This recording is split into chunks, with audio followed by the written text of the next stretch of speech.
జాగృతి పోరాటాల వల్లే ఐడిపిఎల్ సహా ప్రభుత్వ భూముల ఆక్రమణలపై విచారణకు ప్రభుత్వం ఆదేశించినట్లు జాగృతి అధ్యక్షురాలు కల్వకుంట్ల కవిత తెలిపారు.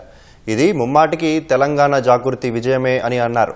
జాగృతి జనం బాటలో మేడ్చల్ జిల్లా పర్యటన సందర్భంగా ఐడిపిఎల్ సహా ప్రభుత్వ భూముల ఆక్రమణల విషయాన్ని ప్రజలు తన దృష్టికి తీసుకొచ్చారని, ఆ విషయాలనే మీడియా ముఖంగా ప్రభుత్వం దృష్టికి తీసుకెళ్లినట్లు కవిత చెప్పారు.